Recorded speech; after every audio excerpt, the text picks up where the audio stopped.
Okay, I have been asked to do in chapter 15, problem number 4. Right, it's talking about the link between the money market and the goods and services market. Remember, as far as Keynes is concerned, the link is going to be interest rates. So to determine interest rates, you would look to the money market, which is what I have here. I have a money demand curve, a money supply curve. Money supply is currently 600 billion. The Fed sets the money supply. So interest rates happen to be 0.6%. As of right now, I am operating in the horizontal portion of the money demand curve. The next problem asks me to move the money supply curve to the right. Right? Once I do that, I'm going to move it up by 200 billion. So I'm going to go from 600 to 800 billion. When I do, you notice here, the amount of interest, the interest rate doesn't change. Again, because I'm in the horizontal, the completely flat part of money demand. If I had been over here, I would have seen a change in interest rates because I would have been at this point versus this point here. So, according to the view, the economy is currently in a liquidity trap. That would be true because I'm currently operating in the horizontal portion.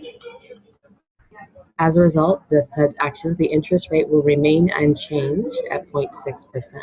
Because it is unchanged at 0.6%, what does that do to investment? Down here, we actually have the investment curve. This is the demand for investment. On the left axis is the interest rate. And as you can see, when the interest rate is high, people tend to, businesses, invest less because the cost is expensive.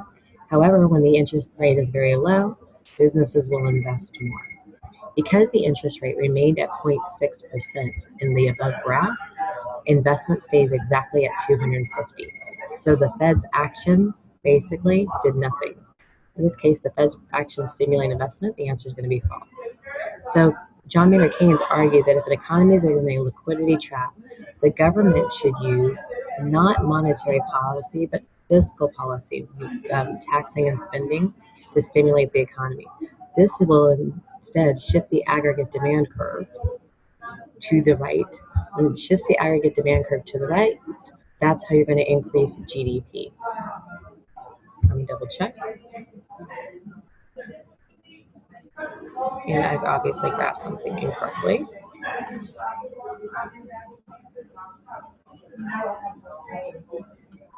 Somewhere I've graphed something. Oh, here it is.